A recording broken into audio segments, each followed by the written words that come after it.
সমাজে কোনো সম্মান নিতে কিচ্ছু আপনাদের থাকবে না যদি মান শুধু কষ্ট নিয়ে যদি আপনাদের তিন ভাইয়ের উপরে কষ্ট নিয়ে বিষাদ চোখটা লাগে।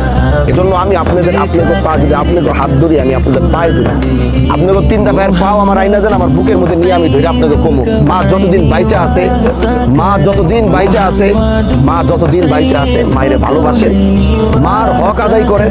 এই বয়সে কিচ্ছু চায় না, একটু যত্ন। এই যত্নটা আপনারা তিনজন, তিন ঘরে তিনটা বউ, নাতি, পাত্র, তার এতগুলো মানুষ, তার নসল থেকে আপনারা এতগুলো মানুষ হইলেন, অথচ সে আজকে একা। তার নসল থেকে আপনি হইলেন, আপনাদের বাচ্চা কাচ্চা হইলো, নাতি নাত্য হইলো, আজকে সে একা। তার দেখার মানুষ নাই, করার মানুষ নাই, গোসল করানোর মানুষ নাই।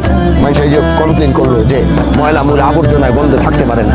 এই যদি হয়, আপনাদেরকে আমি বইলা গেলাম, আজকে আপনারা যে কাজটা করছেন বৃদ্ধ বয়সে এই একই কাজ আপনাদের সন্তানরা আপনাদের সাথে করবে।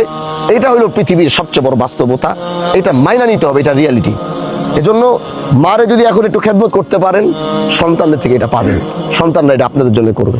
এজন্য মার বিষয়টা আবেগের জায়গা, ভালোবাসার জায়গা, এটা চাপায়া দেওয়ার জিনিস না যে আপনি এতটুকু করবেন, আপনি এতটুকু করবেন, আপনি এতটুকু করবেন। তারপরে উনি যেহেতু মায়ের কাছ থেকে এত বড় একটা সম্পত্তি উনি নিয়ে নিছেন, এখনো যদি চাই আমরা যে মায়ের এটাকে ফেরত আনা, এটা কিন্তু সম্ভব, কারণ তিনি বাইচা আছে। কিন্তু আমরা এই জিনিসটা করলাম না। এই জিনিসটা আমরা সমঝোতার মাধ্যমে, ঠিক আছে সে করছে, সে নিছে, ঠিক আছে তার একটাকে ব্যবস্থা করে আপনাদেরকে আরেক জায়গাতে ব্যবস্থা করে তারপরেও থাক, যে নিয়ে নিছে, কিন্তু নিয়ে নেওয়ার পরেও মায়ের প্রতি সেই ভালোবাসা, সেই আবেগটা তারও তো যেমন থাকতে হবে। আপনি নেন নাই বলে, আপনারও তো মা তো জন্ম তো দিছে, জমি না হয় আপনারা দেয় নাই, জন্ম তো দিছে। আজকে জন্ম দিছে বলেই তো বড় হয়েছেন, বাচ্চা কাচ্চা হয়েছে, হাত পা হয়েছে, কিছু একটা করছেন। আসমান জমিন দুনিয়ার সব আল্লাহ দেখার তৌফিক। শোনেন আমার কথা, শোনেন, এটা আজকে জন্ম দিছে বলে তো আসতে পারছেন, দুনিয়াদারি দেখছেন, ভালো মন্দ পারছে। উনি জন্মই যদি না দিত, পেটের থেকে বাইরে আর একটা ওষুধ খাইয়ে যদি পেটের মধ্যে মেরে ফেলাইতো, তাহলে তো পৃথিবী দেখতেন না মিয়া, এই পৃথিবী তো আপনারা দেখতেন না। মা তো পেটে রাখছে 9 মাস 10 মাস তো কষ্ট করছে। এই কষ্টের বদৌলত কি এটা যে সে এইভাবে পইরা থাকবে, একাকিত্ব অবস্থায় পইরা থাকবে, ময়লা আবর্জনায় পইরা থাকবে? এটার নাম কি মা? আমরা তো মারে মাথায় পারলে মন চায় যে মারে মাথায় নিয়ে সারাদিন মায়ের মাথায় নিয়ে ঘুরি, মার পাউডা যেন জমিনে না লাগে, আমরা এটা চাই। আর আপনারা এই তিনটা ভাই মারা এইভাবে কিভাবে ফালায় রাখেন? এই জন্য আমি আপনারা বলি, আমরা চাইলে পারতাম আপনার মার জমিটা এখন ফেরত দিয়ে আবার আনতে, আমরা সেটা করি নাই। কিন্তু আপনি এটা বুঝতে হবে যে আপনার মার হক, আপনার মার দায়িত্ব জায়গা জমিনের জন্য না। মার শব্দের পর আর কোনো শব্দই থাকে না। জায়গা জমির জন্য তারা ভালোবাসতো, আমরা জায়গা নিচেই বলে তারা খাওয়াইতে হবে, বিষয়টা এরকম না। ওইটা মনের জায়গা, এটা সন্তানের দিলের অবস্থা মায়ের প্রতি। এজন্য আপনি আপনার মার দেখভাল এটা তো করবেনই, তার সাথে আপনারা দুইজন জায়গা জমির ভাগাভাগির জন্য না, মার ঐতিহ্য, মার অস্তিত্ব, মার ভালোবাসা, মার যেখানে স্থান, তিন ভাইয়ের মাকে ওই জায়গায় স্থান দিতে হবে। আমি কি বুঝাইতে পারছি? আপনাদের মাকে তিনজনের ওই স্থানে রাখতে হবে। ও জায়গা নিচে দেখে আপনারা তিনজন মারে হালাই দিবেন, এটা হইতে পারে না। এটা এতদিন করলে তাহলে মা পড়ে থাকে কিভাবে? মা ময়লার মধ্যে পড়ে থাকে কিভাবে?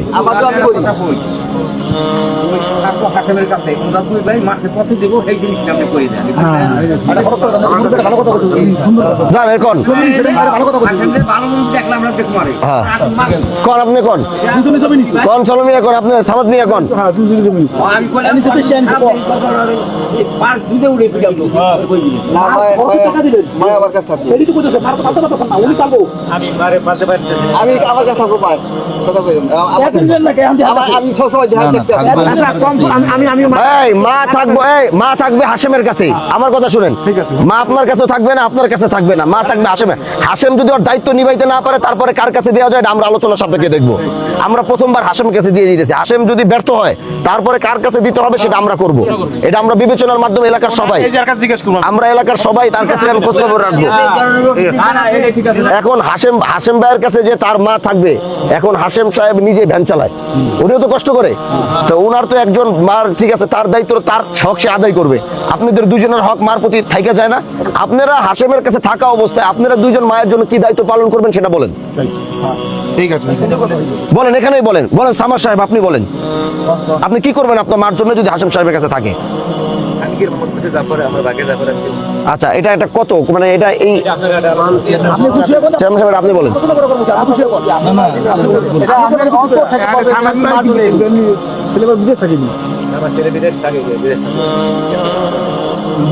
দুই জনে মারে 2,500 টাকা দিয়ে দিই।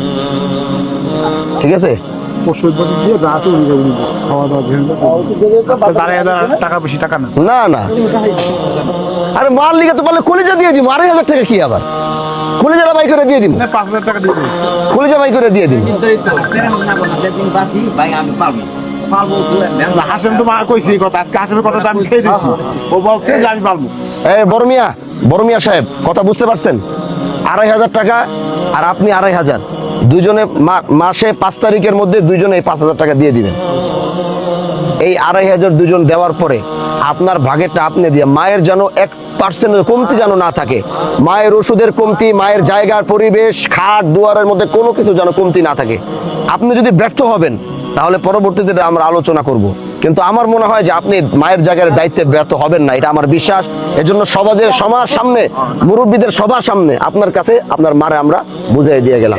এখন আপনি ওই 3 ভাইরে নিয়ে আমার নাচারা হইব না, আসেন এই 3 ভাই উঠেন, এই তিন ভাই আহেন আমার কাছে, সামার সাহেব এদিকে দাঁড়ান, এদিকে আসেন, শোনেন 3টা ভাই, আল্লাহ কখন ডাক দিব আপনাকে আগে আমিও যেতে পারি, কিন্তু আপনারা কোন সময় যাবেন গিয়া, কে আগে যাবো কিচ্ছু জানি না। হয় আপনি বয়সে বড় দেখে হাসিম আগে যেতে পারে, তাহলে সামাদ ভাই আগে যাবো, যে কোনো একজন যাবো গিয়া, কারটা আল্লাহ আগে রাখছে জানি না। শেষ বয়সে জীবনের ওই শৈশব কালগুলা মনে কইরা, ভাই এই দ্বন্দ্ব তো আগে ছিল না, যখন আপনারা ছোট ছিলেন তখন তো এই দ্বন্দ্বগুলো ছিল না।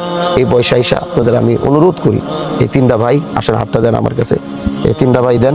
আজকে থেকে এই 3 ভাইরে যে এক কাতারে রেখে গেলাম, আল্লাহর দিকে তাকায়া। আমি সব সময় আছি, কিন্তু ওরা আমার মানে না, মানবে, এখন মানবে, আসেন মানবে ইনশাআল্লাহ। তুমি বড় ভাইরে বাবার জায়গায় রাখবে, ঠিক আছে? সমস্যা হলে আমার বলবে, আমি যদি না যাই তাহলে বড় ভাই না, হ্যাঁ, বড় ভাই। সামাদ ভাই আপনার বড় ভাই না, বড় ভাইরে বাবার জায়গায় রাখবে। হ্যাঁ, আজকের পর আর ভাই কোনো গ্যাঞ্জাম করবে না, ঠিক আছে? হ্যাঁ, এদিকে আসেন, 3জন একসাথে আসেন, ঠিক আছে? ইনশাআল্লাহ ঠিক আছে, ঠিকই, সব না, আপনি বড় ভাইয়ের জায়গায় রাখবেন। আজকে তো কোনো অভিযোগ দরকার নেই, আমারে কইবেন, আমি সমাধান করবো, তাও আপনারা 3 ভাই মিল মহব্বতের সাথে থাকবেন, ঠিক আছে? ইনশাআল্লাহ। সামাদ সাহেব কি বলছে? ইনশাআল্লাহ, ঠিক আছে?